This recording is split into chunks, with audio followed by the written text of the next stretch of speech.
ওকে, গতকাল আমরা তোমার কর্মধারয় সমাস পড়ছিলাম, তো প্রকারভেদটা আমাদের বাকি ছিল, কর্মধারয় এসেছিলাম। তো কর্মধারয় সমাসে আমরা যেটা দেখেছিলাম, তোমার কিসের সাথে কি হয়, মানে ওখানে কোন পদটা প্রাধান্য পায় কর্মধারয় সমাসে, মনে আছে? আমরা 3টা সমাসে দেখেছি পরপদ প্রাধান্য পাচ্ছে, এবং 3টার মধ্যে তোমার ছিল তৎপুরুষ, কর্মধারয় এবং দ্বিগু। তাহলে প্রাধান্য পাচ্ছে তোমার পরপদ। এবং যেটা হচ্ছে তোমার বিশেষের সাথে বিশেষ্য হতে পারে, অথবা বিশেষণের সাথে বিশেষণও হতে পারে, অথবা বিশেষের সাথে বিশেষণ, অর্থাৎ যে কোনোভাবেই আমাদের কি হতে পারে, কর্মধারয় সমাসটা হতে পারে। তাহলে দেখো, এই কর্মধারয় সমাস তোমার হচ্ছে, আমরা এখানে কয় প্রকার দেখতে পাচ্ছি? 5 প্রকার। সাধারণ কর্মধারয়, মধ্যপদলোপী কর্মধারয়, উপমান, উপমিত, রূপক। এবং সবচেয়ে বেশি উদাহরণ আসে তোমার এই 3টা থেকে, দেখা যায় বেশি উদাহরণ আসে মধ্যপদলোপী, উপমান, উপমিত। এর মধ্যে আবার এই উপমান উপমিত নিয়ে অনেকের মধ্যে একটু কি হয়, ঝামেলা সৃষ্টি হয়, কনফিউশন সৃষ্টি হয়, যে কোনটা আসলে উপমান হতে পারে, কোনটা উপমিত হতে পারে। তো সেটা যদি তোমরা বুঝে যাও, আশা করি সামনে আর সমস্যা হবে না। তো আমরা প্রথমে দেখি যে সাধারণ কর্মধারয়গুলো কেমন হতে পারে। তো সাধারণ কর্মধারয় দেখো, তোমার এখানে বিশেষের সাথে বিশেষণ বা বিশেষণের সাথে বিশেষ্য হতে পারে, আবার বিশেষণের সাথে বিশেষণ হতে পারে, তোমাদের বলেছে। তো এখানে দেখো যে আলু সিদ্ধ, তো আলু সিদ্ধের তোমার ব্যাস বাক্য কী হবে? সিদ্ধ যে আলু, আলু সিদ্ধ। এখন একটা জিনিস দেখো তো, কিসের সাথে কি হয়েছে দেখো তো, আলুটা কি এখানে বিশেষ্য না বিশেষণ? লিখো, আলু বিশেষ্য নাকি বিশেষণ? হ্যাঁ, নাউন, ভেরি গুড। আর সিদ্ধটা, সিদ্ধ হচ্ছে এখানে তোমার বিশেষণ। এবং দেখো তাহলে কি হলো, বিশেষের সাথে বিশেষণের তোমার এখানে সমাস হয়েছে। লঙ্কা বাটা, এই কি লঙ্কা বাটা কি হবে তাহলে বলো তো? বাটা যে লঙ্কা। আচ্ছা, আলু সিদ্ধ 2বার এসেছে। তারপর হচ্ছে নরোত্তম, নরোত্তম কি হবে? উত্তম যে নর,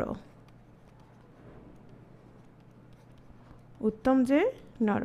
তাহলে নীল আকাশ, খুবই সহজ, নীল আকাশ কি হবে? নীল যে আকাশ।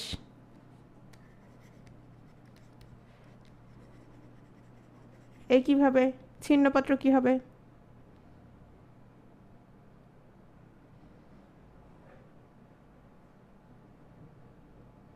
তাহলে এখন দেখো, এখানে নীলটা কি, আকাশটা কি? নীল ছিল বিশেষণ, আর আকাশ কি ছিল? আকাশ হচ্ছে বিশেষ্য। তাহলে বিশেষণ যোগ বিশেষ্য হচ্ছে, আর এখানে কি ছিল? এখানে বিশেষ্য যোগ বিশেষণ ছিল। ছিন্নপত্র, ছিন্ন যে পত্র। তারপর হচ্ছে হেড পণ্ডিত, কি হবে? হেড পণ্ডিত,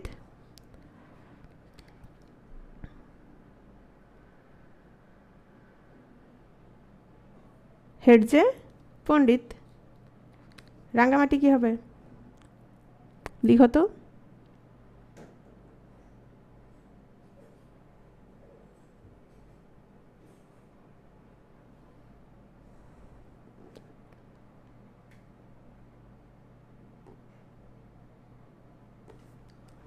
এই যে সবার হয়েছে, থ্যাংক ইউ।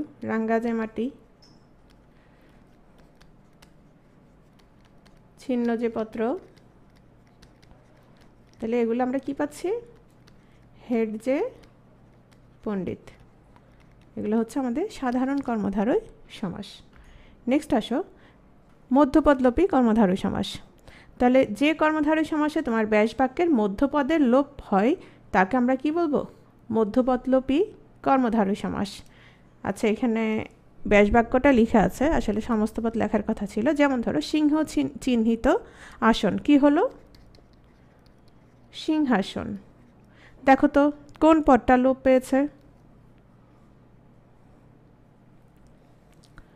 এখানে কোন পদটা লোপ পেয়েছে? এখানে মধ্যপদটা লোপ পেয়েছে। তাহলে আমরা কি বলতে পারি, যে সমাসে তোমার সমাসবদ্ধ পদের মধ্যে তোমার ব্যাস বাক্যের মধ্যে যে ব্যাখ্যামূলক পদগুলো থাকে, অর্থাৎ ব্যাখ্যা করার জন্য যে পদগুলো থাকে সেগুলো যদি তোমার লোপ পায় সেটাকে আমরা কি বলবো, মধ্যপদলোপী কর্মধারয় সমাস। এবং এখানে অবশ্যই কোন কোন বিষয়টা প্রাধান্য পাবে, কোন পদ প্রাধান্য পাবে, অবশ্যই পরপদ প্রাধান্য পাবে। যেমন মানি ব্যাগ, তাহলে কি হবে মানি ব্যাগ, মানি ব্যাগ কী হবে বলো তো?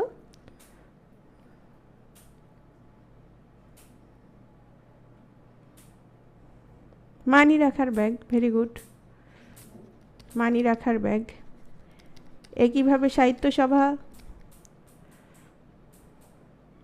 এটা কিন্তু আসে, সাহিত্য বিষয়ক সভা। একইভাবে স্মৃতিসৌধ, খুবই সহজ, স্মৃতি রক্ষার্থে সৌধ।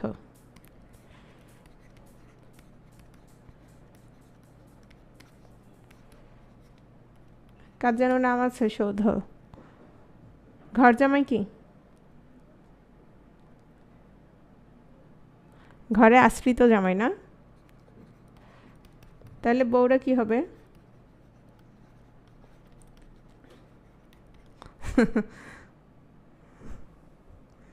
ঘর বউ না? আচ্ছা, তাহলে দেখো এগুলো হচ্ছে তোমার মধ্যপদলোপী কর্মধারয়। তাহলে আমাকে বলো, যেমন ধরো তোমার চিনি কল, তাহলে চিনি কল কি হবে, চিনি নির্মাণের কল। একইভাবে ধরো তোমার, ধরো হাত পাখা, হাত পাখা কি হবে, হাতে চালানো পাখা, মানে এটা কি হলো, তোমার মাঝের পদটা তোমার লোপ পেলো। মূলত এই যে হাত পাখা, এখানে কি হাত বুঝাচ্ছে নাকি পাখা বুঝাচ্ছে, তোমার কি মনে হয়? হাত পাখা কোনটা প্রাধান্য পাচ্ছে? অবশ্যই কি প্রাধান্য পাচ্ছে, অবশ্যই পাখা প্রাধান্য পাচ্ছে। ঠিক একইভাবে এখানে ঘর প্রাধান্য পাচ্ছে নাকি জামাই, জামাই। স্মৃতিসৌধ, সৌধ। সাহিত্য সভা, এখানে মূলত সভা। মানি ব্যাগ, মূলত কি মানি ব্যাগ মানে কি তুমি মানি বুঝো, টাকা বুঝো, নাকি ব্যাগ বুঝো? অবশ্যই ব্যাগ। একইভাবে সিংহাসনও। তো এটা হচ্ছে মধ্যপদলোপী তোমার কর্মধারয়। নেক্সট আসো, আমরা চলে যাচ্ছি কোথায়, তোমার উপমান এবং উপমিত কর্মধারয়। এই দুটো বিষয় বুঝার আগে তোমার যেটা বুঝতে হবে বা যেটা জানতে হবে সেটা একটু খেয়াল করো। উপমান কি আর উপমেয় কি, এই জিনিসটা যদি তুমি বুঝে যাও তোমার নেক্সট আর কোনো কি হবে না, সমস্যা হবে না। তাহলে একটু খেয়াল করো। উপমান হচ্ছে যার সাথে কোনো ব্যক্তি বা বস্তুর তুলনা করা হয় তাকে উপমান বলে। যেমন এখানে ধরো আছে মেহেজাবিন আছে, মেহেজাবিন, এখানে মেহেজাবিন আছে। তো আমি বললাম তোমার তাসলিমা মেহেজাবিনের মতো সুন্দর, হ্যাঁ, বা মেহেজাবিনের মতো কিউট। তাহলে আমি কার সাথে তুলনা দিয়েছি, তাসলিমার, তাসলিমার তুলনাটা আমি কার সাথে দিয়েছি, মেহেজাবিনের সাথে দিয়েছি। তাহলে মেহেজাবিন এখানে কি, মেহেজাবিন এখানে উপমান, মেহেজাবিন এখানে উপমান। যাকে তুলনা করা হয় তাকে বলছে উপমেয়। তাহলে উপমেয়কে বলো তো, আমি বলেছি তাসলিমা মেহেজাবিনের মতো কিউট, তাহলে এখানে উপমেয়টাকে, উপমেয় হচ্ছে তোমার তাসলিমা। আগে এই জিনিসটা ক্লিয়ার কিনা সবার আমাকে একটু বলো, এখানে যারা আছো ওয়াই লিখো। যদি এই জিনিসটা ক্লিয়ার হয় এরপর তোমাদের জন্য খুব ইজি। যার সাথে তুলনা করা হচ্ছে সে হচ্ছে উপমান, যাকে তুলনা করা হচ্ছে সে হচ্ছে উপমেয়। তাহলে খেয়াল করো। এখন আসো, আমি যে বললাম তাসলিমা মেহেজাবিনের মতো কিউট, তাসলিমা মেহেজাবিনের মতো কিউট, তাহলে মেহেজাবিনও কিউট কিনা তাসলিমাও কিউট কিনা বলো তো, দুজনেই কিউট কিনা, দুজনেই কিউট কিনা, নাকি একজন কিউট আর একজন কিউট না? দুজনেই কিউট বা দুজনেই অনেক লক্ষ্মী মেয়ে, ঠিক আছে। তাহলে এই কিউটটা তাদের দুইজনেরই একই গুণ কিনা আমাকে বলো তো। মানে সাধারণ ধর্মবাচক পদ যেভাবে বলা হয় আর কি, যে সাধারণ ধর্ম কিনা দুইজনের, সাধারণ গুণ, হ্যাঁ অবশ্যই সাধারণ গুণ। এখানে কিউট হচ্ছে সাধারণ গুণ, মানে মেহেজাবিনও কিউট তাসলিমাও কিউট।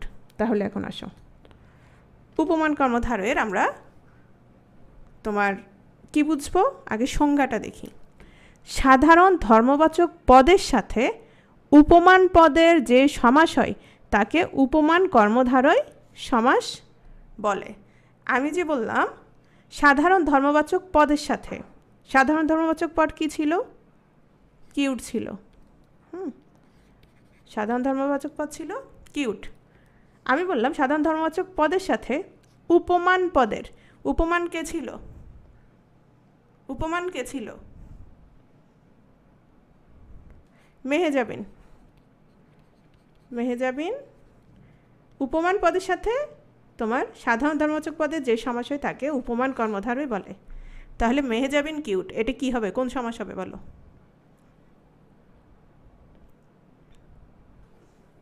এই সমস্ত পদটা উপমান কর্মধারয় সমাস হবে। আমি এই স্লাইডে আবার আসব, একটু পরে যাচ্ছি। এটা দেখো, সাধারণ গুণের উল্লেখ না করে উপমেয় পদের সাথে উপমান পদের যে সমাস হয়, উপমেয় পদ আর উপমান পদের যে সমাস হয় তাকে উপমিত কর্মধারয় সমাস বলে। তাহলে উপমেয় আর উপমান কারা কারা ছিল বলো তো? উপমান কে ছিল? মেহেজাবিন। উপমেয় কে ছিল? উপমেয় ছিল তাসলিমা।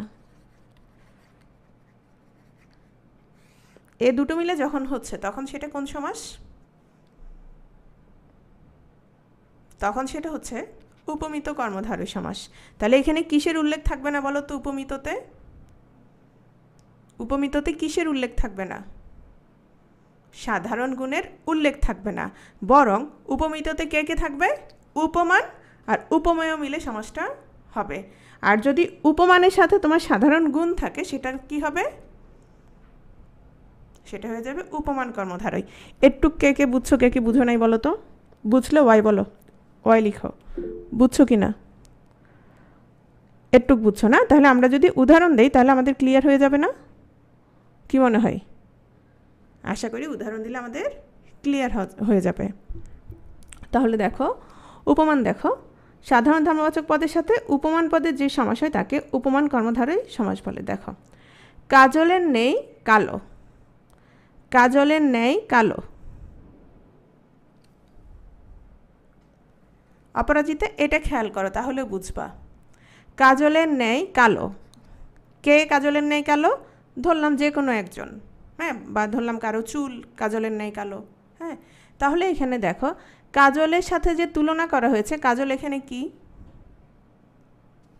কাজল এখানে কি? উপমান। কালোটা যার সাথে তুলনা করা হয়েছে এবং যাকে তুলনা করা হয়েছে এই দুজনের মধ্যে কি? সাধারণ গুণ। তাহলে কি হলো? কাজল কালো। বুঝা গেছে? কাজল কালো। হ্যাঁ, কমন ধর্ম। তাহলে উপমানের সাথে এই যে দেখো কমন ধর্মটা আছে কিনা দেখো, কালোটা আছে, আছে না? রক্তের ন্যায় লাল। আচ্ছা, এখানে এখন দেখো তো, কাজলের ন্যায় কালো কেশ। একটা জিনিস খেয়াল করো, কাজলের ন্যায় কালো কেশ। তাহলে দেখো কাজল কালোটা এখানে হচ্ছে উপমান। যদি কাজল কেশ দিতাম আমি তাহলে কি হতো বলো তো?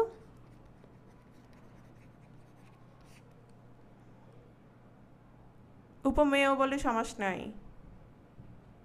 উপমিত। বুঝছো বিষয়টা?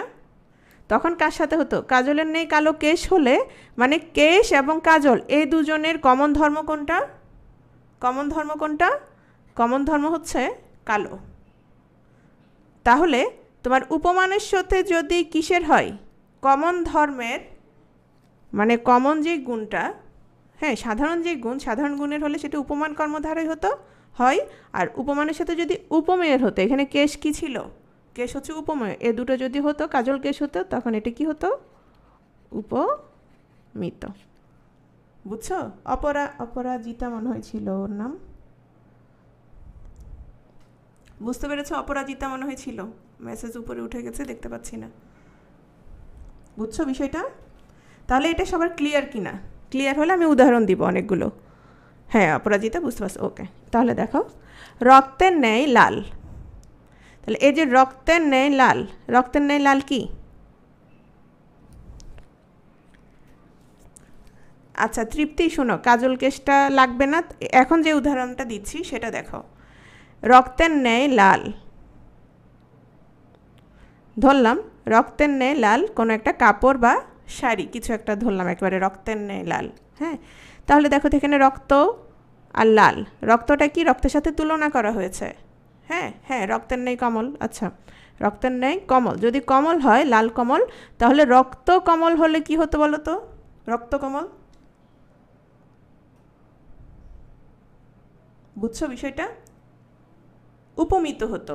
আর যেহেতু রক্ত লাল মানে হচ্ছে উপমানের সাথে তোমার কিসের সাথে হচ্ছে? সাধারণ গুণের হচ্ছে, যে রক্ত লাল, তাহলে এটা কি হয়ে গেল?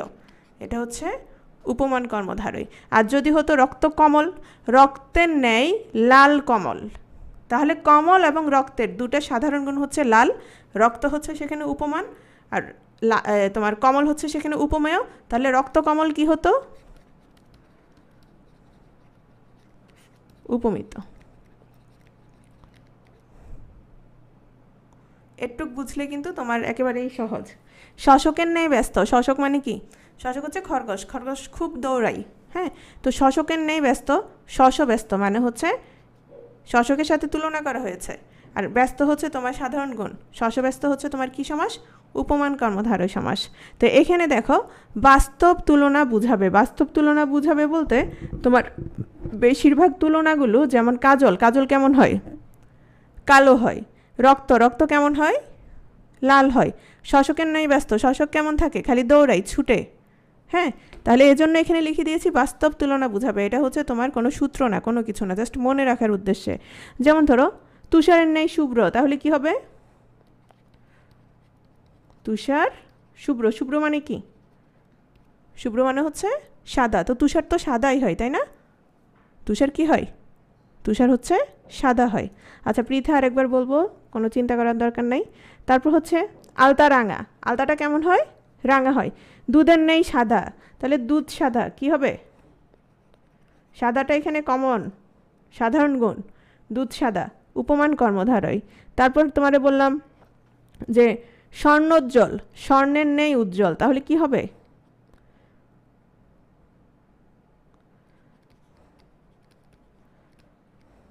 বুঝছো এটা সবাই? স্বর্ণোজ্জ্বল, তাহলে এগুলো কি বাস্তব তুলনা তাই না? স্বর্ণোজ্জ্বল। তারপর হচ্ছে তোমার কাঁচের নেই ভঙ্গুর, কাঁচের নেই ভঙ্গুর, কাঁচ কেমন? কাঁচ ভঙ্গুর। মিশির নেই কালো, সিঁদুরের নেই রাঙা, সিঁদুর কেমন? রাঙা। গোলাপের নেই রাঙা, গোলাপ রাঙা। হিমের নেই শীতল, তাহলে হিম কি? শীতল কি না? হিম শীতল। এগুলো হচ্ছে তোমার উপমান কর্মধারয়। নেক্সট আসো উপমিত কর্মধারয়। এখানে দেখো তো চরণ কমলের নেই, কি বলছি আবার খেয়াল করো। চরণ, চরণ মানে কি? পা। চরণ কিসের নেই? কমলের নেই। এখন আসো, আমি চরণকে কিসের সাথে তুলনা করেছি? চরণের সাথে কিসের তুলনা করেছি?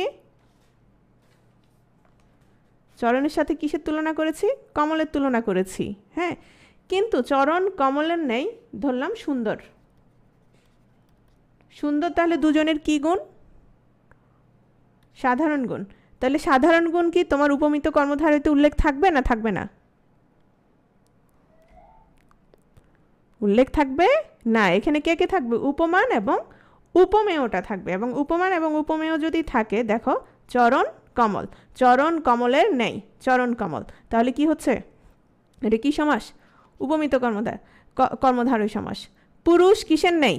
সিংহের নেই। একটা জিনিস খেয়াল করো, পুরুষ, আমি জানি অনেকে বুঝতে পারছে, আবার দুই একজন মনে হয় বুঝে নাই, এজন্য পুরুষ সিংহের নেই ধরলাম বলবান, কেমন মানে শক্তিশালী বা বলবান ধরলাম। তাহলে এখানে বলবান হচ্ছে দুজনের কি? কমন একটা বৈশিষ্ট্য। তাহলে পুরুষ সিংহের নেই, এখানে পুরুষের সাথে তুলনা করা হয়েছে, সিংহের তুলনা করা হয়েছে, তাহলে পুরুষ হচ্ছে উপমান, সিংহ হচ্ছে উপমেয়। যাকে তুলনা করা হয়েছে কে যেন বুঝে নাই? পৃথা, পৃথা দেখো বলা হয়েছে পুরুষ সিংহের নেই বলবান, তাহলে পুরুষের সাথে কার তুলনা করা হয়েছে? সিংহের। চরণ কমলের নেই, চরণ চিনো কিনা? চরণ হচ্ছে পা, কমল চিনো কিনা? প, পদ্ম। চরণকে কিসের সাথে তুলনা করা হয়েছে? চরণের সাথে কিসের তুলনা করা হয়েছে বলো তো? তুষার।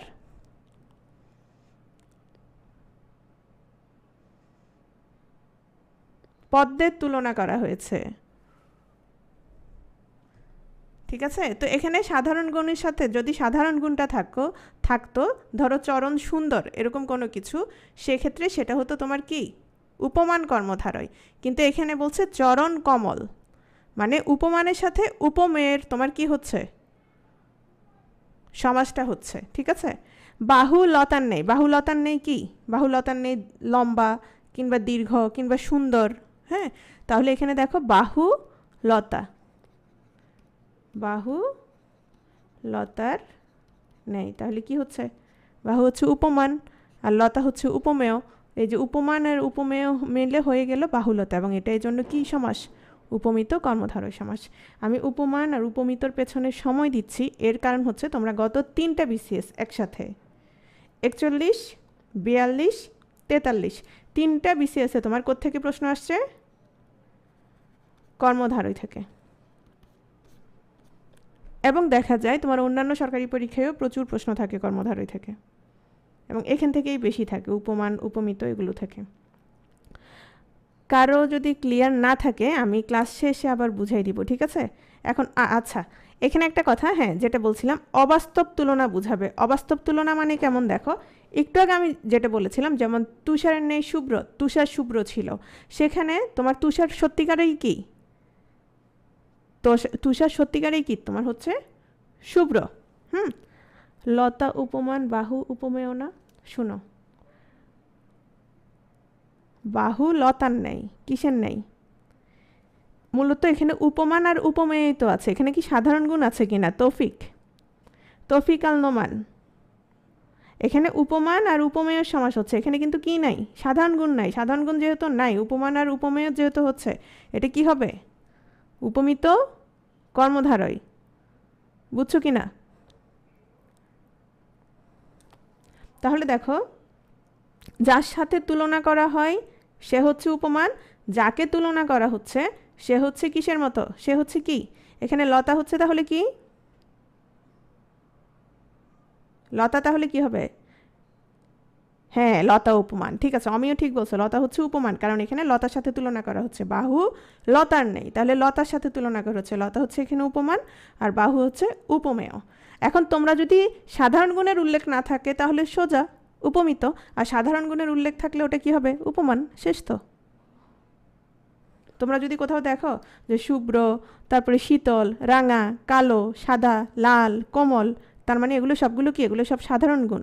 তো সাধারণ গুণ যেখানে আছে সেটা হচ্ছে উপমান, আর সাধারণ গুণ যেহেতু নাই তাহলে এটা কি? উপমিত। এবং অবাস্তব তুলনা, অবাস্তব তুলনা মানে কি? তোমার চরণ কিন্তু কিসের মতো হয় না? কমলের মতো হয় না। পুরুষ কিসের মতো হয় না? সিংহের মতো হচ্ছে না। বাহু কি লতার মতো? বাহু কিন্তু লতার মতো না। এই কিভাবে তোমার স্বর্ণকমল, কিংবা ধরো তোমার চয়ন কমল, নরসিংহ, তারপর হচ্ছে খোকন সোনা, এগুলো। নেক্সট আসো রূপক কর্মধারয়। রূপক কর্মধারয়ে যেটা হচ্ছে সেটা হচ্ছে তোমার একই রকম, মানে কি ধরা হয়?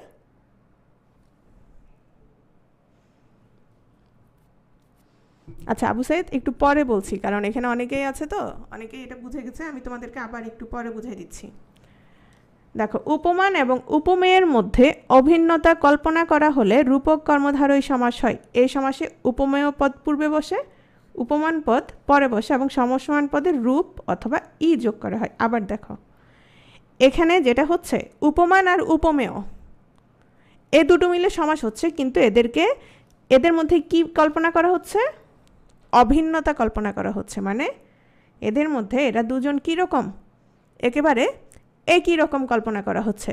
তাহলে একই রকম যেহেতু কল্পনা করা হচ্ছে, যেমন খেয়াল করো, যেমন বিদ্যারূপ ধন, এখানে যেটা হয়, এখানে হচ্ছে তোমার মনে রাখার জন্য দেখো, পূর্বপদ, পূর্বপদ হচ্ছে অদৃশ্যমান আর পরবর্তী হচ্ছে দৃশ্যমান। অদৃশ্যমান আর দৃশ্যমান মানে কি দেখো, যেমন বিদ্যারূপ ধন, বিদ্যা কি দেখা যায়? বিদ্যা দেখা যায় কি না? বিদ্যা দেখা যায় না, কিন্তু ধন সম্পদ কিন্তু তুমি দেখতে পাচ্ছ। বিষাদ রূপ সিন্ধু, বিষাদ কিন্তু কি তুমি ধরা ছোঁয়া যাচ্ছে না, দেখা যাচ্ছে না, কিন্তু সিন্ধু দেখতে পাচ্ছ। মন রূপ মাঝি, মাঝি কি মাঝি দেখতে পাচ্ছ, মাঝি চেনো, কিন্তু মনটাকে তুমি দেখতে পাচ্ছ না, মানে অদৃশ্যমান এবং দৃশ্যমান, এটা জাস্ট মনে রাখার সুবিধার্থে। পরাণ রূপ পাখি, তাহলে দেখো একইভাবে দিল রূপ দরিয়া, তারপর হচ্ছে তোমার ক্ষুধা রূপ অনল, মানে ক্ষুধা কিসের মতো, একেবারে অনলের মতো, মানে আগুনের মতো, এত ক্ষুধা, সেটা কিসের মতো, আগুনের মতো। তাহলে দেখো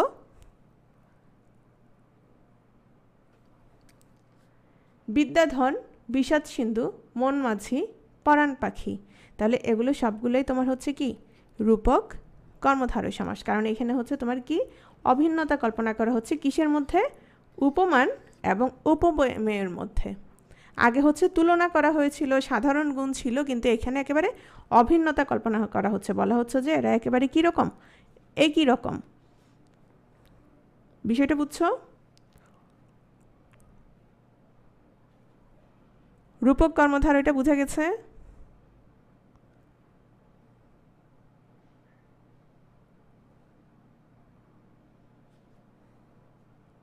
তোমার এখানে যেটা মনে রাখবা সেটা হচ্ছে তোমার পূর্বপদ যেটা থাকবে, পূর্বপদ যেটা থাকবে সেটা মূলত কোনো বস্তু হবে না। কি হবে না? কোনো বস্তু হবে না। সেটা কি হবে? সেটা হচ্ছে তুমি তোমার কোনো ধারণা বা অভিজ্ঞতা কিংবা অবস্তু হবে, ঠিক আছে? কোনো একটা বিমূর্ত কোনো বিষয়ের সাথে যে পরপদ যেটা থাকে সেটার তোমার হ্যাঁ অ্যাবস্ট্রাক্ট কিছু থাকে, তো পরপদ যেটা থাকে সেটার সাথে তোমার কি করা হয়, তুলনা করা হয়। যেমন ধরো মন মাঝি, তাহলে কি হবে, মন রূপ মাঝি। যেমন আনন্দ সাগর, আনন্দ সাগর, তাহলে কি হচ্ছে বলো তো,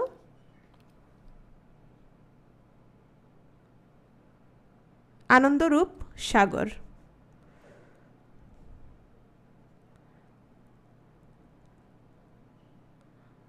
ফরাজি বলেছে ক্ষুধারূপ আগুনের সমস্ত পদ কি হবে, ক্ষুধারূপ আগুন না, অনল, অনল, বুঝো নাই? যেমন ক্রোধ রূপ অনল, ক্রোধ রূপ অনল কি হবে, ক্রোধানল। তারপর হচ্ছে তোমার ক্ষুধানল, ক্ষুধারূপ অনল কি হবে, ক্ষুধানল, বুঝছো? বিদ্যারূপ ধন, তাহলে কি হবে, বিদ্যাই ধন না, বিদ্যাধন, তোমার সমস্ত পদ হবে বিদ্যাধন। মোহরূপ নিদ্রা, মোহরূপ নিদ্রা কি হবে, নিদ্রা কি হবে, মোহনিদ্রা।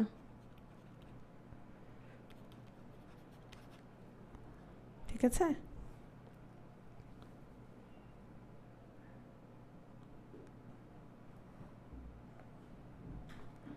যেমন জীবনরূপ তরী কি হবে, জীবন তরী,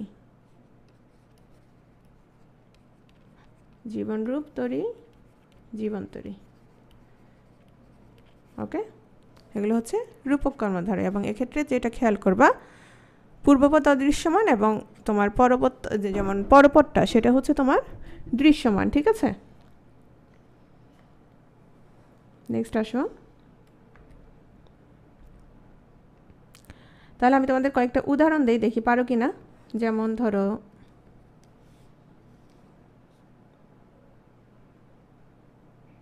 হিমশীতল,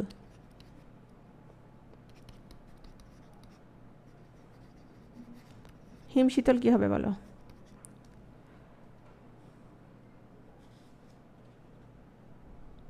হিমশীতল কি হবে, উপমান। কেন? এখানে কার সাথে কার সমাস হয়েছে, উপমানের সাথে সাধারণ গুণের সমাস হয়েছে, ভেরি গুড। তারপর আমি বললাম বীর সিংহ, বীর সিংহ কি হবে বলো,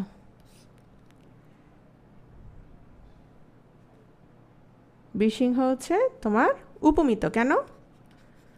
বীর কার নেই, বীর কার মতো, বীর সিংহের নেই। সিংহের ন্যায় কি সাহসী বা শক্তিশালী, যেটাই হোক সেটা কি হতো, সেটা হতো তোমার সাধারণ গুণ। তো সাধারণ গুণের যেহেতু এখানে উল্লেখ নাই, সেহেতু এটা কি, সেহেতু এটা উপমিত। শেষ তো, সহজ। চলে আসছি তৎপুরুষ সমাসে। অনেকক্ষণ সময় দিয়েছি কর্মধারয়তে, এবার তৎপুরুষ সমাস আসো। তৎপুরুষ সমাসে আমরা বলেছিলাম, তাও একই কথা, সেটা কি ছিল, সেটা ছিল তোমার কোন পদ প্রাধান্য পাবে, পরপদ প্রাধান্য পাবে। ছড়া বা বিভক্তি ছিল, ছড়াটা ছিল কি, বিভক্তির লোপ পেলে তৎপুরুষ হবে, এবং বিভক্তি কোন পদের লোপ পায়, কোন পদের বিভক্তি লোপ পাবে, অবশ্যই পূর্বপদের বিভক্তি লোপ পাবে। ঠিক আছে, তাহলে দেখো পরপদ প্রাধান্য পাবে, আমাদের বৈশিষ্ট্যগুলো দেখো, পূর্বপদের বিভক্তি লোপ পাবে। বিভক্তিগুলি কি কি, তাহলে আমাদের সেগুলো জানতে হবে। দ্বিতীয়া চতুর্থী কে রে, তৃতীয়া হচ্ছে দ্বারা দিয়া কর্তৃক, পঞ্চমী হতে থেকে চে, ষষ্ঠী র এর, সপ্তমী হচ্ছে এ অ তে। তাহলে যদি তোমার হতে থেকে চে এগুলো লোপ পাই, তাহলে আমরা সেটাকে কি বলবো, সেটাকে আমরা সেই নামে অভিহিত করব। তার মানে হচ্ছে কোন নামটা হবে, যেমন ধরো র এর লোপ পেল, সেক্ষেত্রে আমরা কি বলবো, ষষ্ঠী তৎপুরুষ। ঠিক আছে, সেক্ষেত্রে আমরা বলবো ষষ্ঠী তৎপুরুষ সমাস। তাহলে নেক্সট আসো, যেমন ধরো রথ চালন। রথ চালন তাহলে কি হবে,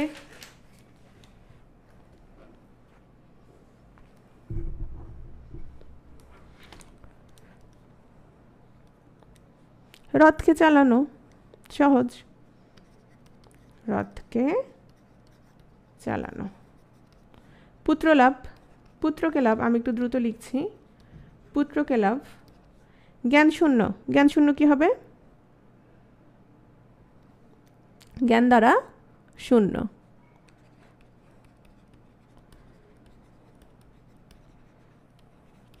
অস্ত্রোপচার, অস্ত্র দ্বারা উপচার।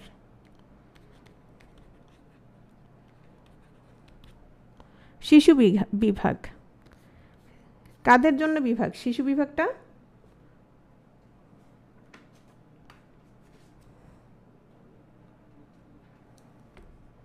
শিশুদের জন্য বা নিমিত্ত, শিশুদের জন্য বিভাগ। বিয়ে পাগলা, বিয়ের জন্য পাগলা। নেক্সট আসো ঋণ মুক্ত, ঋণ থেকে মুক্ত। আগাগোড়া, আগা থেকে গোড়া। একসাথে লিখছি, এরপরে আমি আসছি। শ্বশুর বাড়ি কি হবে বলো, শ্বশুরের বাড়ি।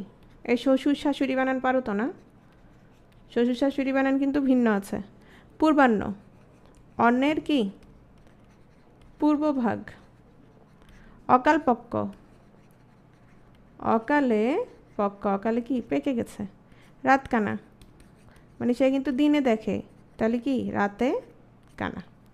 তাহলে আসো রথ কে চালানো, পুত্র কে লাভ। তাহলে দেখো তো এখানে রথ চালন পুত্র লাভ, কোন বিভক্তিটা আমাদের লোপ পেয়েছে, দ্বিতীয় বিভক্তি। তাহলে এগুলো আমাদের কি দ্বিতীয় তৎপুরুষ সমাস।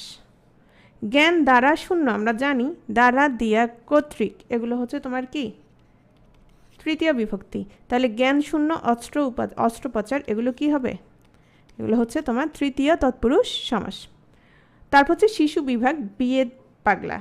কোনো কিছুর জন্য, কোনো কিছুর নিমিত্তে, হ্যাঁ, যেমন ধরো তুমি যদি যুদ্ধে যাও, তুমি যদি হজে যাও, তুমি যদি পানি আনতে যাও, তুমি কোনো একটা কাজে যাও, কোনো কিছু নিমিত্তে জন্য, হ্যাঁ, তাহলে সেটা কি হবে, সেটা হচ্ছে তোমার চতুর্থী। তাহলে এখানে আমরা দেখতে পাচ্ছি তোমার কি হচ্ছে, বিভক্তি লোপ পাচ্ছে, চতুর্থী। তাহলে আবার একটা জিনিস দেখো, হ্যাঁ, এখানে কোন জিনিসটা বোঝাচ্ছে সেটা, এখানে কিন্তু অস্ত্র বোঝাচ্ছে নাকি তোমার উপাচার, মানে তোমার যে অপারেশনটা হচ্ছে সেটা বোঝাচ্ছে,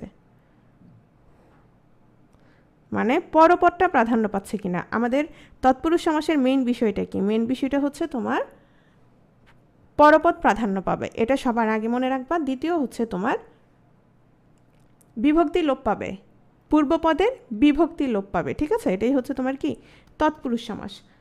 তাহলে দেখো ঋণ থেকে মুক্ত, আমরা জানি হতে থেকে চে, এগুলো হচ্ছে পঞ্চমী।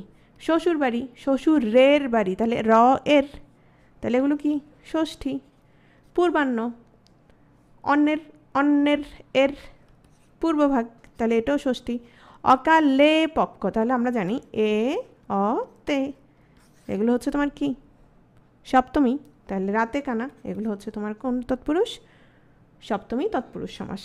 নেক্সট আসো, তাহলে আমরা তৎপুরুষ সমাস কত প্রকার পাচ্ছি একটু খেয়াল করো। দ্বিতীয়, তৃতীয়, চতুর্থী, পঞ্চমী, ষষ্ঠী, সপ্তমী, এগুলো তোমরা সহজেই পারবা। তাহলে এখানে কত প্রকার? 6 প্রকার। আরও আছে ঝামেলা সৃষ্টি করার জন্য, ন, উপপদ ও লুক তৎপুরুষ। তার মানে আমরা টোটাল কত প্রকার পাচ্ছি তৎপুরুষ সমাস? 9 প্রকার পাচ্ছি। এই 9 প্রকারের মধ্যে এগুলো কিন্তু তোমরা বুঝে গেছো মোটামুটি, দ্বিতীয়, তৃতীয়, চতুর্থী, তাই না? তারপর আমি আলাদা করে রেখেছি, একটু খেয়াল করো। যেমন দ্বিতীয় তৎপুরুষ সমাস আমরা কিভাবে চিনব? পূর্বপদে তোমার দ্বিতীয় বিভক্তি কে রে লোপ পাবে, আর হচ্ছে সেটাকে আমরা বলবো দ্বিতীয় তৎপুরুষ সমাস বা কর্ম তৎপুরুষ। আসলে কর্ম তৎপুরুষ বলতে এখানে যেটা হচ্ছে তোমার, আমরা কর্ম, কর্ম তো বুঝো অবজেক্ট। তো দেখো কি প্রাপ্ত হয়েছে, সে কি প্রাপ্ত হয়েছে? দুঃখ প্রাপ্ত হয়েছে। কি কাকে দিয়ে যদি আমরা প্রশ্ন করি আমরা কি পাবো? আমরা কর্ম পাবো। তাহলে দেখো কি প্রাপ্ত? দুঃখ কে প্রাপ্ত, কি আপন্ন? এটা কি হবে? বিপদকে, বিপদকে আপন্ন। কি কুড়ানো? আম কুড়ানো, তাহলে আমকে কুড়ানো। তাহলে এগুলো সবগুলো কি হবে? এগুলো হচ্ছে তোমার দ্বিতীয় তৎপুরুষ। ব্যাপ্তি অর্থেও দ্বিতীয় তৎপুরুষ সমাস হয়। ব্যাপ্তি মানে কি? তোমার ধরো তোমার এটা বিস্তৃতি, হ্যাঁ বিস্তৃতি, যেমন চিরকাল ব্যাপিয়া সুখী, তাহলে এটা তোমার কি হবে? চিরসুখী। কিংবা ধরো ক্ষণকাল ধরে স্থায়ী, মানে তোমার এটা কি বোঝাচ্ছে? ব্যাপ্তি বোঝাচ্ছে। কিংবা ধরো বিস্তৃতি বোঝাচ্ছে, ওটার বিস্তৃতি কতক্ষণ ছিল? ক্ষণকাল ছিল, তাহলে ক্ষণকাল ধরে স্থায়ী, তাহলে এটা কি হবে? বা চিরকুমারী, চিরকুমারী তাহলে কি হবে বলো তো?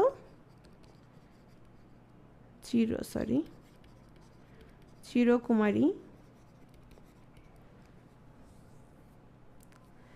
চিরকুমারী কি হবে? না, বিপদ দ্বারা আপন্ন হবে না, তাহলে তো এটা তৃতীয় তৎপুরুষ হয়ে যাবে, এটা হচ্ছে বিপদকে আপন্ন। তাহলে চিরকুমারী কি হবে বলো তো? চিরকাল ধরে সে কি? চিরকাল ধরে কুমারী। তাহলে দেখো তো এখানে ব্যাপ্তি বুঝিয়েছে কিনা? ব্যাপ্তি বুঝাইছে কিনা, মানে একটা বিস্তৃতি বুঝাইছে কিনা? চিরকাল ব্যাপিয়া বা চিরকাল ধরে কুমারী, তাহলে আমরা ব্যাপ্তি অর্থে কি বুঝবো? ব্যাপ্তি অর্থ কোন সমাস হবে? দ্বিতীয় তৎপুরুষ সমাস হবে, ঠিক আছে? ক্ষণকাল, তাহলে ক্ষণকাল কি হবে? ক্ষণকাল ধরে স্থায়ী, এগুলো হচ্ছে দ্বিতীয় তৎপুরুষ। নেক্সট আসো, এটা সহজেই পারবা। পূর্বপদে হচ্ছে দ্বারা, দিয়া, কর্তৃক, এগুলো যদি লোপ পাই সেটা হচ্ছে তোমার তৃতীয় তৎপুরুষ সমাস। যেমন মন গড়া, মন গড়া কি হবে তাহলে?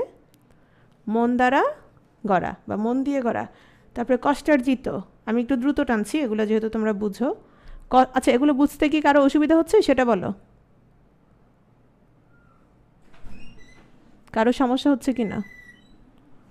ঠিক আছে, যেহেতু সমস্যা নেই আমি এই বিষয়গুলো একটু দ্রুত টানছি, কারণ সামনে আরও বোঝানোর আরও কিছু বিষয় আছে। তাহলে কষ্ট দ্বারা অর্জিত, এখানে তোমার কী লোপ পাচ্ছে? দ্বারা। মধু মাখা, কি দিয়ে মাখা?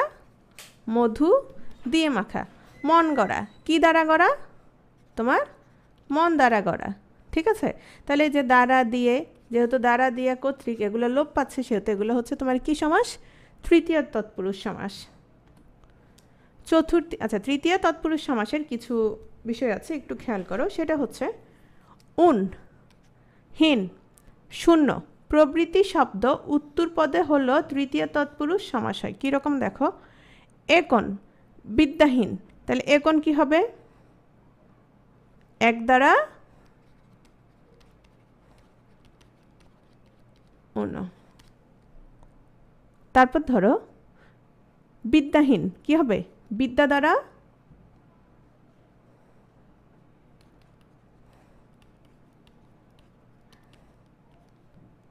হীন। তাহলে এগুলো তোমার কি হবে? এগুলো হচ্ছে তোমার তৃতীয় তৎপুরুষ সমাস। উপকরণবাচক বিশেষ্য পদ পূর্বপদে বসলেও তৃতীয় তৎপুরুষ হয়। উপকরণ তো বুঝছো, এখানে স্বর্ণ, হীরক, চন্দন, এগুলো কি? এগুলো হচ্ছে তোমার উপকরণবাচক বিশেষ্য। তাহলে দেখো এখানে বানানটা ভুল আসছে। এটা হচ্ছে উপকরণবাচক হবে। তাহলে স্বর্ণমণ্ডিত কি হবে? স্বর্ণ দ্বারা মণ্ডিত। তাহলে হীরক খচিত, হীরক দ্বারা খচিত। চন্দন চর্চিত, চন্দন চর্চিত কি হবে? তোমার চন্দন কর্তৃক চর্চিত। তাহলে দেখো এখানে দ্বারা কর্তৃক, এখানেও দ্বারা, এগুলো হচ্ছে, তাহলে এটা হচ্ছে তোমার তৃতীয় তৎপুরুষ সমাস। চতুর্থী তৎপুরুষ সমাস, কে জন্য নিমিত্ত। তাহলে এটা খেয়াল করতে হবে। তুমি যখন গুরুকে ভক্তি করো, আমরা যখন তোমার কারক বিভক্তি পড়ব, অনেকেই কারক বিভক্তি ক্লাস আগে করেছো, আমাদের তোমার সম্প্রদানের ক্ষেত্রে কি হয়? সম্প্রদানের ক্ষেত্রে কোনো কিছুর জন্য, কোনো কিছুর নিমিত্ত, হ্যাঁ কোনো কিছুর জন্য, অর্থাৎ যেটা তোমার শর্তহীন হয়, সেটা তোমার কি হয়? সেটা হচ্ছে তোমার সম্প্রদান কারক। হ্যাঁ, তাহলে দেখো আমরা এখানে যেটা দেখছি যে ভক্তিটা, তুমি কি কোনো কিছুর উদ্দেশ্য নিয়ে করছো নাকি কোনো কিছুর উদ্দেশ্য নিয়ে তুমি করছো না? হ্যাঁ, তাহলে এটা কি হবে? গুরুকে ভক্তি। তাহলে গুরুকে যেহেতু ভক্তি, তাহলে এখানে দেখো তো এই কেটা দ্বিতীয় হবে না চতুর্থী হবে? একইভাবে তুমি যদি দেবতার উদ্দেশ্যে কোনো কিছু দান করো, সেটাও কি হবে? সেটাও তোমার চতুর্থী হবে। ঠিক আছে? তাহলে বসতবাড়ি কেন? কোনো কিছুর জন্য, কোনো কিছুর নিমিত্ত, কোনো কিছুর জন্য। তাহলে বসতবাড়িটা কি হবে? বলো, বসতের জন্য বাড়ি, মানে তুমি সেই বাড়িটা কেন তৈরি করেছো? বসত করার জন্য, বসতের জন্য বাড়ি। তাহলে দেশপ্রেম, কিসের জন্য প্রেম? দেশের জন্য প্রেম, দেশের জন্য প্রেম। তীর্থযাত্রা কি হবে?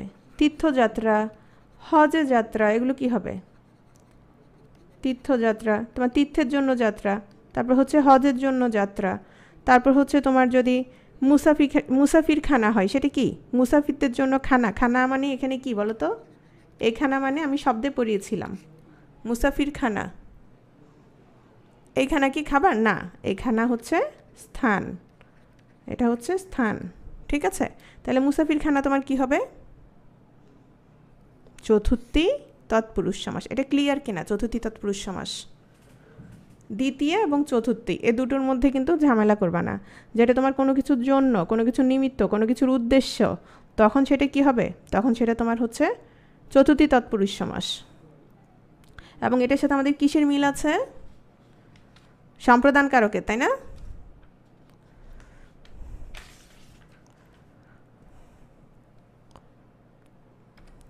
পঞ্চমী, এটা একেবারে সহজ। তোমার পূর্বপদে কি হবে? হতে থেকে চে, এটা না টানি বিলাত ফেরত। তাহলে কোত্থেকে আসছে পঞ্চমী? কোত্থেকে আসছে বলো তো? বিলাত হতে ফেরত, তাই না? বিলাত থেকে সে আসছে, বিলাত হতে ফেরত। পাপ মুক্ত, কিসের থেকে মুক্ত হয়েছে? পাপ হতে মুক্ত হয়েছে। তারপর গোড়া, আগা থেকে গোড়া, আগা থেকে গোড়া। তাহলে এই যে হতে, হতে থেকে, এগুলো কি হয়েছে? এগুলো সবার তোমার লোপ পেয়েছে। এবং এগুলো যেহেতু লোপ পেয়েছে পূর্বপদে পঞ্চম বিভক্তি, তাহলে এটা কি হচ্ছে তোমার? এটা হচ্ছে তোমার পঞ্চমী তৎপুরুষ সমাস। পঞ্চমী তৎপুরুষ সমাস। এখানে একটা জিনিস খেয়াল করো তো, এটার সাথে আমরা আরেকটা জিনিস, চতুর্থীর সাথে যেমন তোমার সম্প্রদানের মিল ছিল, এটার সাথে কিসের মিল বলো তো? কে বলতে পারবে যারা আগে কারকের ক্লাস করেছো?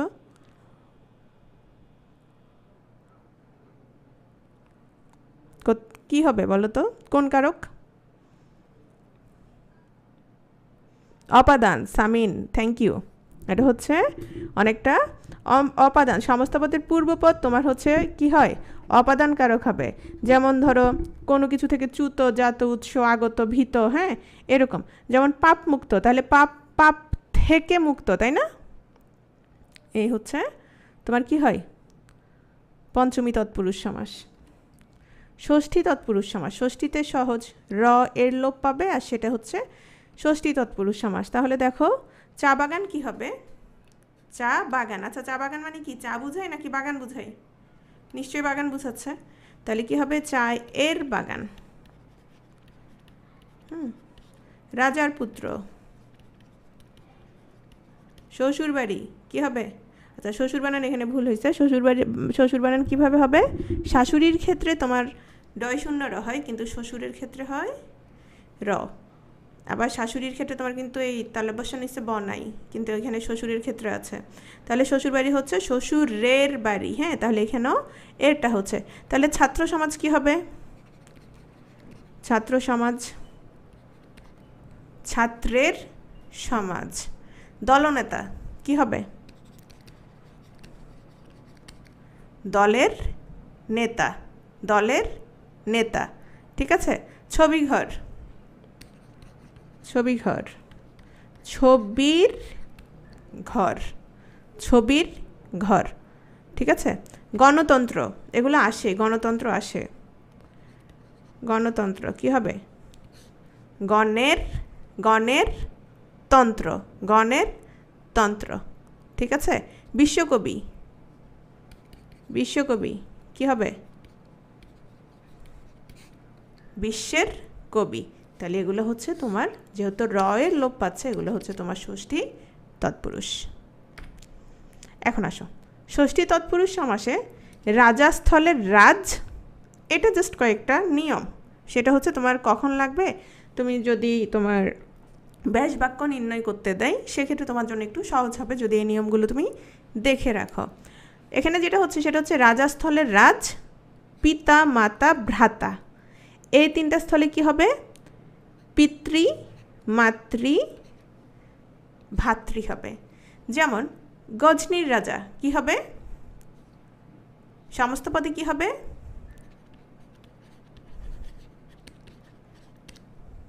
গজনীরাজ। আচ্ছা একটা জিনিস খেয়াল করবা, সেটা হচ্ছে অপপ্রয়োগে আসে।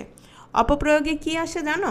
যেমন ধরো এখানে ধরো এই সমাস যখন হয় তখন সেটা কয় পদে পরিণত হয়? কয় পদে পরিণত হয়? এক পদে পরিণত। এবং এক পদে যেহেতু পরিণত হয়, তাহলে মাঝখানে কি থাকবে না? মাঝখানে কি থাকবে না? ফাঁকা থাকবে না, অর্থাৎ স্পেস থাকবে না। যেমন ধরো পাপ হতে মুক্ত, একটু আগে আমি বলেছি, তো তুমি যদি এভাবে লিখো পাপ মুক্ত, তাহলে এটা কি হবে? এটা ভুল হবে, বুঝতে পারছো? আচ্ছা তো এখানে গজনীরাজ, রাজার পুত্র, তাহলে কি হবে? রাজপুত্র, আমি আর লিখছি না।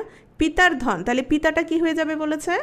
পিতৃ। মাতা হয়ে যাবে মাতৃ, ভ্রাতা হয়ে যাবে ভাতৃ। তাহলে পিতার ধন, পিতৃধন, মাতার সেবা, মাতৃসেবা, ভ্রাতার স্নেহ কি হবে? ভাতৃস্নেহ। পুত্রের বধূ কি হবে? পুত্র বধূ, ঠিক আছে। এগুলো হচ্ছে অল্প দু একটা নিয়ম, আরও আছে। যেমন দেখো পরপদে যদি তোমার সহ, তুল্য, নিভ, প্রায়, প্রতিম এগুলো যদি থাকে, সেটা তোমার কি হবে? এইসব শব্দ থাকলেও তোমার ষষ্ঠী তৎপুরুষ সমাস হবে। কি কি? সহ, তুল্য, নিভ, প্রায়। তাহলে পত্নীর সহ কি হচ্ছে? পত্নী সহ। কন্যা সহ, কন্যা সহ। সহোদরের প্রতিম মানে সহোদর প্রতিম। কালের কোনো অংশবাচক শব্দ পরে থাকলে তা পূর্ব বসে। কাল মানে হচ্ছে সময়।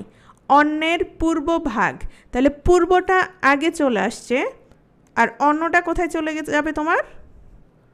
অন্যটা চলে যাবে তোমার পরে। তাহলে কি হয়ে যাচ্ছে? পূর্বাহ্ন, ঠিক আছে। ষষ্ঠী তৎপুরুষ সমাস আরও দেখো, রাজি, গ্রাম, বৃন্দ, গণ, যূথ। আচ্ছা এগুলো কখন বসে বলো তো? যখন আমাদের শব্দ একবচন থেকে কি হয়, বহুবচন হয় বা সমষ্টিবাচক শব্দ হয়, তখন তোমার পরপদে এগুলো বসে। হ্যাঁ, তাহলে যেমন দেখো ছাত্রের বৃন্দ কি হয়ে গেল? ছাত্রবৃন্দ। এবং এখানে আমরা দেখছি র এর কি পাচ্ছে? লোপ পাচ্ছে। গুণের গ্রাম মানে হচ্ছে গুণগ্রাম। হস্তির যূথ, হস্তিযূথ। অর্ধ শব্দ পরপদে হলে সমস্ত পদে তা পূর্বপদ হয়, মানে কি দেখো পথের অর্ধ, কিন্তু পরবর্তীতে সেটা কোথায় চলে আসে? সমস্ত পদে আগে চলে আসে, অর্ধপদ। দিনের অর্ধ কি হয়ে গেল? অর্ধদিন।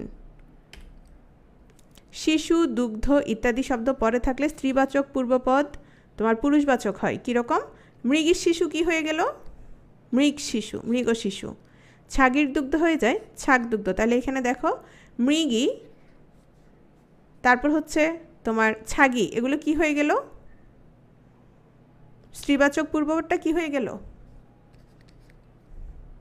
পুরুষবাচক, পুরুষবাচক হয়ে গেল।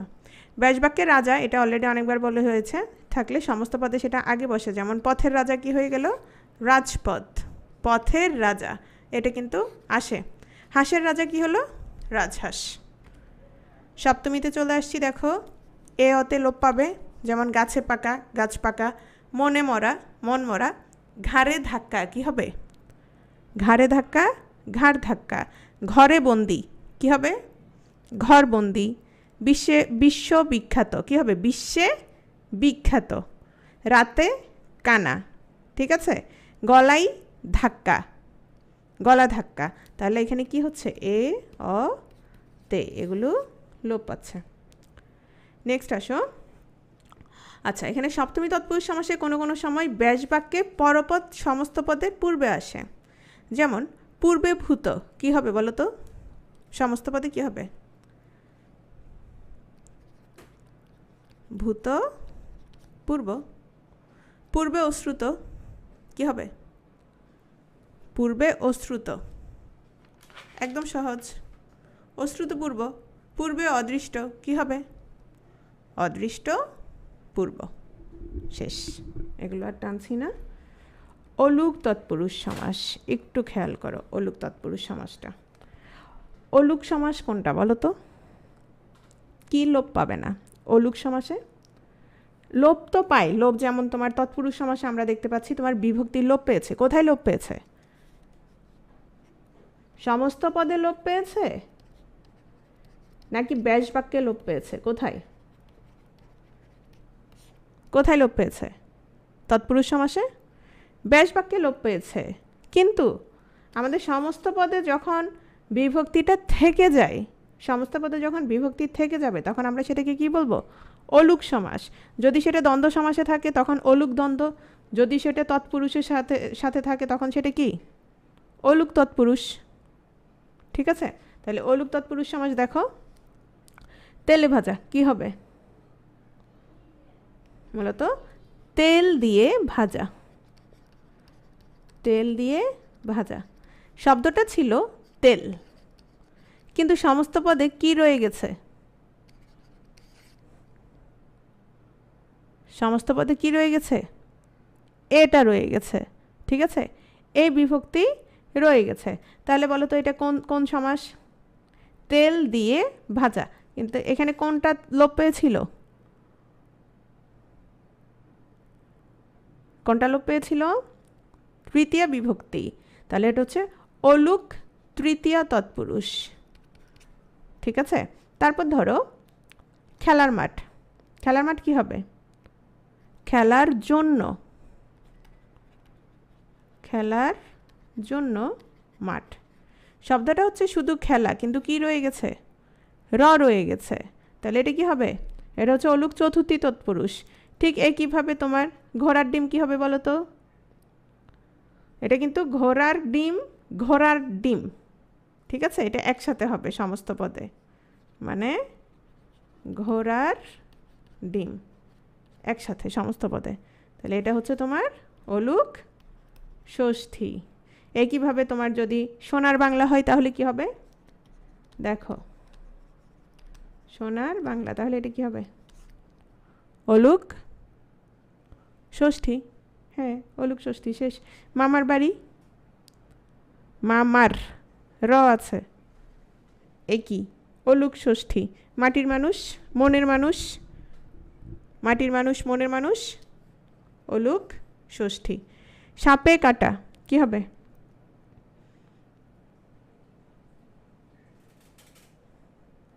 সাপে কাটা এ এ অ তে, তাহলে এটা কি?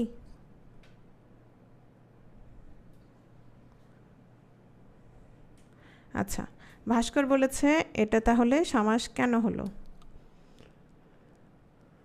আচ্ছা, আমরা দ্বন্দ্ব সমাস পড়েছি না ভাস্কর? দ্বন্দ্ব সমাস পড়ছি না, তাহলে ওগুলো সমাস কেন? দেশে বিদেশে পড়েছি না? দেশে বিদেশে, তো আচ্ছা নেক্সট আসো, উপপদ তৎপুরুষ সমাস। এটা একটু বুঝতে হবে প্রথমত, দ্বিতীয়ত এটা থেকে তোমার এক্সাম্পল আসে, খেয়াল করো, এটা থেকে ভালোই আসে, একটু খেয়াল করো, কারণ আগেরগুলো মোটামুটি সবাই পারবা, প্র্যাকটিস করলে পারবা। এই জিনিসটাতে একটু সমস্যা হয়। দেখো, কৃদন্ত পদের সাথে কি বলছে? কৃদন্ত পদের সঙ্গে উপপদের যে সমাস হয় তাকে উপপদ তৎপুরুষ সমাস বলে। একটু হিজিবিজি লাগছে না? কিন্তু হিজিবিজি আর লাগবে না। আগে বলো তোমরা কৃদন্ত পদ চেনো কিনা? সবাই, গতকালও বলেছি কৃদন্ত পদ সবাই চেনো আশা করি, যারা তোমার প্রকৃতি প্রত্যয়ের ক্লাস করেছ। হ্যাঁ, কৃত প্রত্যয় সাধিত যে শব্দ, তাহলে আমরা ধরেই নিতে পারি সেখানে কি থাকে, কি থাকে? কাজ থাকে। এই কর্ম আর ক্রিয়া পার্থক্য আছে। কর্ম হচ্ছে বাংলা শব্দে কর্মটা অবজেক্ট হিসেবে ব্যবহার করা হয়, হ্যাঁ, যদিও আমরা কাজ কর্ম সমার্থক হিসেবে ব্যবহার করি, কিন্তু কর্ম আমরা যখন দেখি মূলত কর্মটা কি হিসেবে ব্যবহার হয়? ভার্ব হিসেবে নাকি অবজেক্ট হিসেবে? কোন শব্দের জন্য ব্যবহার হয় কর্মটা? অবজেক্টের জন্য, তাই না? সো আমরা কর্ম মানে কাজকে কখনোই কর্ম বলবো না, কি বলবো? কাজকে, হ্যাঁ সরি না এমনি বলছি, কাজকে আমরা সবসময় ক্রিয়াই বলবো, ঠিক আছে? হ্যাঁ, তাহলে আমিও দেখো, কৃদন্ত পদের সঙ্গে উপপদের যে সমাস হয় তাকে উপপদ তৎপুরুষ সমাস বলে। এখানে আসো, এখন আসো উপপদ কি? উপপদ হচ্ছে কৃদন্ত পদের পূর্বপদটা, কৃদন্ত পদের পূর্বপদ। হ্যাঁ, তাহলে কৃদন্ত পদ কি? কৃত প্রত্যয় সাধিত পদ, এটাও আমরা জানি। যেমন ধরো চলা, চলটা কাজ কিনা? চলাটা, তো এই চলাটা কীভাবে হয়েছে? চল যোগ আ, তাহলে চলাটা কি পদ? কৃদন্ত পদ, কৃদন্ত পদ। তাহলে দেখো, জলে চরে যে, এখানে চরেটা কি? চরেটা কি? কৃদন্ত। বলছে উপপদ কি? কৃদন্ত পদের পূর্বপদ। তাহলে চরের আগে কোন পদটা আছে বলো তো? চরের আগে এখানে কোন পদটা আছে? জলে। তাহলে জল এখানে কি? তাহলে এখানে জল হচ্ছে তোমার উপপদ, আর চরেটা কি? চরে হচ্ছে কৃদন্ত পদ, কৃদন্ত পদ। তাহলে তো দেখো তো, এই জলের সাথে চরের সমাস হয়েছে কি না? জলচর হয়েছে না? তাহলে এটা হচ্ছে তোমার উপপদ তৎপুরুষ সমাস। ছেলে ধরা, ছেলে ধরে যে, হ্যাঁ, তাহলে কি হচ্ছে? ধরা, কাজ আছে কি না দেখবা, ঠিক আছে? কাজ যদি দেখো তোমাদের জন্য সহজ হয়ে যাবে।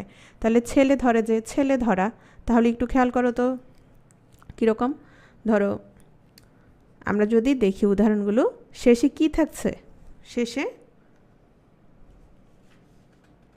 শেষে কি থাকছে দেখো তো? যে বা যা থাকছে। তাহলে আমরা আরও কিছু উদাহরণ দেখি। আচ্ছা, এটা যদিও ন তৎপুরুষ সমাস, এখানে দেখি উপপদ। তোমরা কিন্তু আমাকে 11টা বাজার 5 মিনিট আগে একটু জানাবা, ঠিক আছে? ক্লাস শেষ করে দিব। যদি থাকে সমাসের কোনো অংশ বাকি থাকে, সেটা কালকে কারক পড়াবো শুক্রবারে, ওখানে আলোচনা করে দিব কোনো টপিক বাকি থাকলে, যেহেতু আজকে তোমার কাহুত চ্যাম্পিয়নশিপ। দেখো, উপপদ তৎপুরুষ সমাস আরও কিছু দেখি। যেমন পঙ্কে জন্মে যা, পঙ্কজ। তাহলে পঙ্কে জন্মে, দেখো তো জন্মটা কি এখানে কাজ কি না? জন্মটা এখানে কি? জন্মটা হচ্ছে এখানে কাজ। তাহলে পঙ্কে জন্মে যা, যা আছে যে বা যা। তা আমি কিছু উদাহরণ মুখে বলে দিচ্ছি, ঠিক আছে? যেমন ধরো ছেলে ধরা, কি হবে? ছেলে ধরে যে, তাহলে এখানে কার কার সাথে হচ্ছে? ধরের সাথে ছেলের হচ্ছে, ঠিক আছে? তারপর ধরো বর্ণ চোরা, বর্ণ লুকাই যে, তাহলে লুকানোটা এখানে কাজ। লুকানোর সাথে কিসের হচ্ছে? বর্ণের সাথে হচ্ছে। তারপর হচ্ছে স্থলচর, স্থলে চরে যে, ঠিক আছে? সর্বনাশা, তাহলে কি হবে? সর্বনাশ, সর্বনাশা, সর্বনাশ করে যে। তাহলে দেখো তো এই যে চরে যে, করে যে আছে কি না? জলধি, জলধি, জল ধারণ করে যা, ঠিক আছে? তারপর হচ্ছে গৃহস্থ, গৃহে থাকে যে, কি হবে? গৃহস্থ, তাহলে গৃহে থাকে যে। জলদ, জলদ কি হবে? জল দেয় যে, তাহলে এখানে কি হবে? জলদ হচ্ছে তোমার উপপদ তৎপুরুষ সমাস। বুঝা গেছে?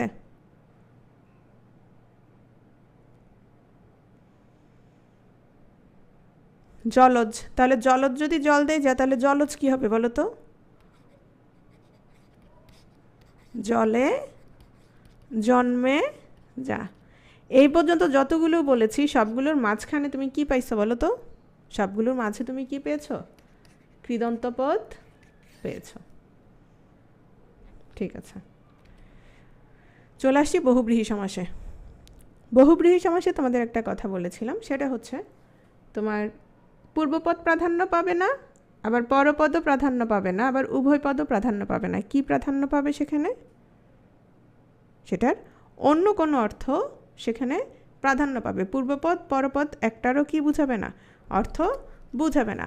ব্রীহি মানে হচ্ছে ধান, বহু ব্রীহি আছে যার। এখানে বহু ব্রীহি মানে হচ্ছে তোমার বহু মানে অনেককেও বুঝাচ্ছে না, আবার ধানকেও বুঝাচ্ছে না। কাকে বুঝাচ্ছে? সেই পয়সাওয়ালা লোকটারে বুঝাইছে বা সেই কৃষককে বুঝিয়েছে যার কি আছে? যার অনেক ধান আছে, ঠিক আছে? অন্য পদ বুঝিয়েছে। তো যে সমাসের সমসমান পদগুলোর কোনোটির অর্থ না বুঝিয়ে অন্য কোনো পদকে বুঝায় সেটাকে আমরা বহুব্রীহি সমাস বলবো। বহুব্রীহি সমাস দেখো, বিশাল লাক্ষী, বিশালাক্ষী মানে বিশাল অক্ষী, বিশাল অক্ষী, হ্যাঁ? তাহলে বিশাল অক্ষী কীভাবে আসছে বলো তো? তাহলে এখানে কি, আচ্ছা ন তৎপুরুষ ছিল না? ও সরি, আমি আসলে ওই স্লাইডে উদাহরণ দেওয়ার জন্য বলতে গিয়ে এখানে চলে আসছি। হ্যাঁ, ন তৎপুরুষ অবশ্যই পড়তে হবে, খেয়াল করো, অবশ্যই পড়া লাগবে। কে আজাদ, থ্যাংক ইউ। পরপদের অর্থের প্রাধান্য রেখে নাবাচক অব্যয় কী কী দেখো? না, নেই, নাই, নয়, আরও আছে। অনা হতে পারে, হ্যাঁ? এগুলো যদি পূর্ব বসে তোমার তৎপুরুষ সমাস হয় সেটাকে আমরা বলবো ন তৎপুরুষ সমাস। আচ্ছা, এটা ন তৎপুরুষ, অনেকে আমরা ছোটোবেলায় কি বলতাম? নঞ্চ বলতাম বা ন ইও বলতাম। এটা কিভাবে ন তৎপুরুষ? একটা জিনিস দেখো, যেমন ধরো আমি বললাম আবু, কি লিখছি এটা? আবু মিয়া লিখেছি, তাই না? আবু মিয়া লিখেছি, তা আমি এটা কি লিখতে পারি? Me a. তা আমি ধরো কি কেটে দিলাম? আকারটা কেটে দিলাম, তাহলে কি হচ্ছে? মি অ, মানে ধরো আমি বলতে পারি কি? ন, ন তৎপুরুষ সমাস। তাহলে দেখো এখানে ধরো আমি যেটা বলছি সেটা হচ্ছে তোমার নাবাচক পূর্বপদের সঙ্গে তোমার বিশেষ্য বা বিশেষণ জাতীয় পরপদের সমাস হবে, এবং এটা হচ্ছে তোমার পূর্বপদের অবশ্যই পরপদের কি থাকবে? অর্থের প্রাধান্য থাকবে। যেমন ধরো তোমাদের একটা শব্দ বলি, অবিশ্বাস। এখানে তুমি কি বুঝাচ্ছ? তোমার বিশ্বাসটা কি? বিশ্বাসটা কি আছে না নাই? বিশ্বাসটা নাই, তোমার বিশ্বাসটা নাই। বিশ্বাস আছে কি নাই সেটা বোঝাচ্ছে কি দিয়ে? এই অটা দিয়ে বোঝাচ্ছে। তাহলে এটা কি হয়ে গেল? এটা আমাদের পরপদে প্রাধান্য রেখে এটা একটা নাবাচক শব্দ হয়ে গেল, এবং সেখানে কি ব্যবহৃত হয়েছে? আমাদের ন অব্যয়। কীরকম?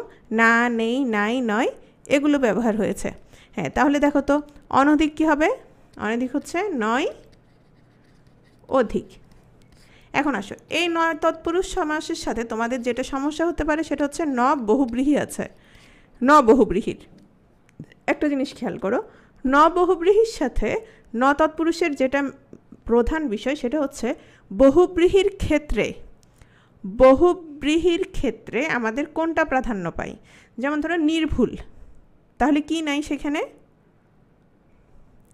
ভুল ছিল না, হ্যাঁ, ভুল নাই। তো নির্ভুল দিয়ে সেই লোককে বোঝাচ্ছে যার কোনো কি নাই, ভুল নাই। আচ্ছা, এটা বহুব্রীহিতে যখন আসছি তখন বলছি। তাহলে অনুর্বর, নয় উর্বর। অসৎ কি হবে? নয় সৎ। তারপর অজানা, নয় জানা। অসুর, নেই সুর। আকাচা, নয় কাঁচা। আভাজা, নয় ভাজা, মানে ভাজা নয় আর কি। তারপর হচ্ছে বেতাল, বেতাল কি হবে? নেই তাল, নেই তাল। বেআইনি কি হবে? নয় আইনি, মানে বিষয়টা আইনি নয়, ঠিক আছে। অক্ষত কি হবে? নয় ক্ষত। এগুলো হচ্ছে তোমার ন তৎপুরুষ সমাস। এবার আমরা চলে আসছি তোমার বহুব্রীহি সমাসে। আচ্ছা, তাহলে এখানে দেখো বিশালক্ষী যার, বিশালক্ষী বলতে এখানে মানে যেটা বুঝাইছে তোমার বিশাল অক্ষী কার আছে বলো তো? কাকে বুঝিয়েছে? বিশালক্ষী কার বলো তো? এই যে কিছুদিন আগে পূজা হয়েছিল, খেয়াল করেছ? এই গরু না, দুর্গা, ভেরি গুড, মেহজাবিন। না, সরস্বতী না, সরস্বতীটা হচ্ছে বিনা পানি, মানে হাতে বিনা পানিতে যার, অর্থাৎ হাতে যার কি আছে? বিনা আছে। তাহলে দেখো বহুব্রীহি সমাস কাকে বলে সেটা তো বুঝছো। এখন আসো, নীলকণ্ঠ, যেমন নীলকণ্ঠ যার, তাহলে বিশালক্ষী আছে যার, তাহলে আমরা এখানে কাকে বুঝছি? বিশালক্ষী আছে যার। একইভাবে নীলকণ্ঠ কি হবে? নীলকণ্ঠ যার,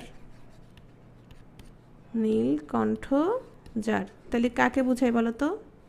এটা হচ্ছে তোমরা আমরা যেটা বুঝছি দুর্গাকে। একইভাবে নীলকণ্ঠ যার মানে শিব, ঠিক আছে। তারপর ধরো পীতাম্বর, পীতাম্বর, পীত মানে হচ্ছে তোমার হলুদ রং, আর অম্বর মানে হচ্ছে পোশাক। তাহলে পীত অম্বর যার, পীত অম্বর যার মানে হচ্ছে তোমার শ্রীকৃষ্ণ। তাহলে দেখো এখানে যেটা হচ্ছে তোমার আমাদের কি বোঝাচ্ছে? আমাদের হচ্ছে অন্য কোনো অর্থর এখানে প্রাধান্য পাচ্ছে। তাহলে এটা হচ্ছে তোমার বহুব্রীহি সমাস। এই বহুব্রীহি সমাস কত রকম দেখো? সমানাধিকরণ, ব্যাধিকরণ, ব্যতিহার। এবং দেখো এখানের ভেতর থেকে তোমার প্রশ্ন আসছে বিসিএসে, তোমরা দেখেছ, যেমন নিচের কোনটি ব্যতিহার বহুব্রীহি সমাস? হ্যাঁ, তারপর অনেক সময় আসে যেমন ধরো নিচের কোনটি অলুক বহুব্রীহি সমাস, কিংবা সংখ্যাবাচক বহুব্রীহি থেকে আমরা সংখ্যাবাচক বহুব্রীহি পারবো সবাই। কেন? সংখ্যাবাচক বহুব্রীহিটা আমরা কিসের সাথে পড়েছিলাম? সংখ্যাবাচক বহুব্রীহিটা মনে আছে? দ্বিগুর সাথে পড়েছিলাম, ভেরি গুড। তাহলে আমরা বাকিগুলো একটু দেখে নেই। সমানাধিকরণ বহুব্রীহি, পূর্বপদে কি হবে? বিশেষণ হবে। পরপদে কি হবে? বিশেষ্য হবে। পূর্বপদে বিশেষণ, পরপদে কি? বিশেষ্য। আবার খেয়াল করো, ধরো নীলকণ্ঠ, একটু আগে উদাহরণ দিয়েছিলাম, নীলকণ্ঠ, নীলটা কি বিশেষণ না বিশেষ্য? নীল বিশেষণ, কণ্ঠ, কণ্ঠ, কণ্ঠ বিশেষ্য। তাহলে দেখো পূর্বপদে বিশেষণ আর পরপদ যদি বিশেষ্য হয় সেটাকে আমরা বলবো সমানাধিকরণ বহুব্রীহি। তাহলে দেখো হত হয়েছে স্ত্রী যার, হত স্ত্রী, তার মানে তার স্ত্রী একেবারে সৌন্দর্য কি হয়ে গেছে, সৌন্দর্য একেবারে শেষ হয়ে গেছে। তাহলে এখানে স্ত্রী হচ্ছে সৌন্দর্য। তাহলে হত স্ত্রী, সৌন্দর্য কি তোমার কি নাউন নাকি তোমার অ্যাডজেক্টিভ? সৌন্দর্য স্ত্রী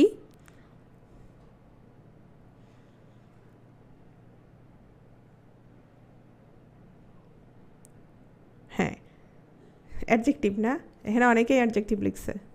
সৌন্দর্য, সৌন্দর্য অবশ্যই নাউন, তোমার সৌন্দর্য অ্যাডজেক্টিভ কেন হবে? তাহলে এখানে সৌন্দর্য হচ্ছে বিশেষ্য, এখানে স্ত্রীটা হচ্ছে বিশেষ্য, আর হতটা কি, হত হচ্ছে তোমার বিশেষণ। খোশ মেজাজ যার, খোশ মানে খুব মন দিল, খুব ভালো, তাহলে এখানে খোশটা কি, খোশটা হচ্ছে বিশেষণ। মেজাজটা কি, মেজাজ হচ্ছে বিশেষ্য, বুঝছো? ধরো অল্প বয়স্ক, এখানে অল্পটা কি, অল্প হচ্ছে বিশেষণ, ঠিক আছে? সুশীল, সুশীল যার, সুশীল যার, শীল মানে স্বভাব বা চরিত্র, যার চরিত্র বা স্বভাব কি খুব ভালো, তাহলে সুশীল। এখানে দেখো তো সুশীল, শীল হচ্ছে চরিত্র আর সু হচ্ছে ভালো, তো এখানে কোনটা কি, ভালোটা হচ্ছে বিশেষণ আর চরিত্র কি, চরিত্র হচ্ছে বিশেষ্য। তাহলে দেখো তো সুশীল তাহলে কি বহুব্রীহি? সমানাধিকরণ বহুব্রীহি। বুঝা গেছে বিষয়টা?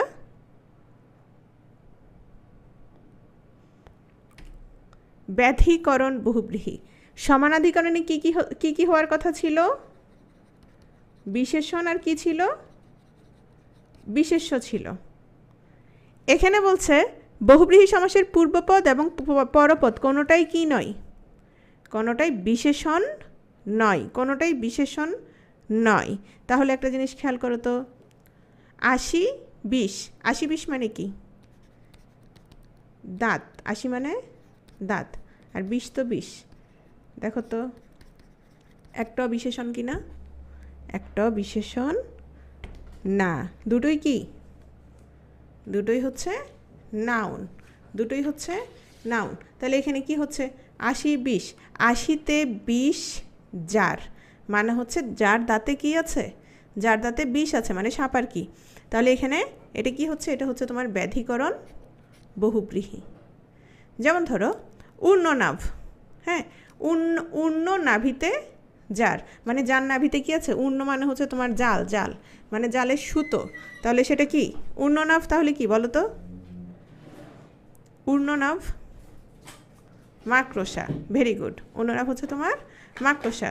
তারপর ধরো তোমার বললাম পদ্মনাভ, মানে পদ্ম নাভিতে যার, যার নাভিতে কি আছে, পদ্ম আছে, মানে হচ্ছে বিষ্ণু, ঠিক আছে? যেমন সূর্যমুখী, সূর্যমুখ যার, সূর্যমুখ যার, ঠিক আছে? তাহলে এগুলো হচ্ছে তোমার ব্যাধিকরণ বহুব্রীহি। নেক্সট আসো ব্যতিহার বহুব্রীহি। এটার একটা উদাহরণ আসছিল, এক্সাম্পল আসছিল, এবং এটা হচ্ছে খুবই সহজ। ব্যতিহার বহুব্রীহি তোমার কি হবে, তোমার পরস্পর সাপেক্ষ ক্রিয়ার ভাব থাকবে, মানে হাতাহাতি কখনো একজনে হয় না, কয়জনে হয়, কয়জনে হবে, পরস্পর দুজন লাগবে তোমার হাতাহাতি করার জন্য। হাতাহাতি কানাকানি এগুলো করার জন্য অবশ্যই কি লাগবে, দুইজন লাগবে। তাহলে হাতাহাতি, হাতে হাতে যে যুদ্ধ, কানে কানে যে কথা, তারপর কোলাকুলি কি হবে, তোমার কোলে কোলে যে মিলন, গলাগুলি গলায় গলায় যে মিলন, লাঠালাঠি, ঘুষাঘুষি, কানাকানি, ঠেলাঠেলি, দেখা দেখি, টানাটানি, রক্তারক্তি, হাসাহাসি, সবগুলোই কিসের উদাহরণ, সবগুলোই হচ্ছে তোমার ব্যতিহার বহুব্রীহির উদাহরণ। তাহলে ক্রিয়ার পারস্পরিক অর্থে ব্যতিহার বহুব্রীহি হয়। এই সমাসে পূর্বপদে আ এবং পরপদে ই যুক্ত হচ্ছে, এই যে হাতা হাতি, আ এবং কি যুক্ত হচ্ছে, ই যুক্ত হচ্ছে। আচ্ছা, আমরা ব্যতিহার বহুব্রীহি পর্যন্ত আসছি, বাকিগুলো আমরা আগামী ক্লাসে তোমার কারকের আগে শেষ করে দিব, ঠিক আছে?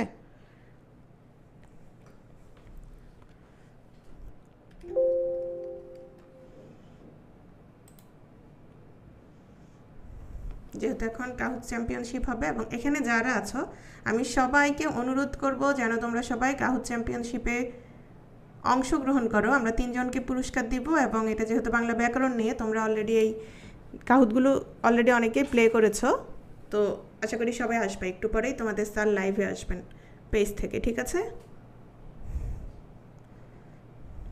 আচ্ছা, উইকলি এক্সাম অবশ্যই হবে। কেন?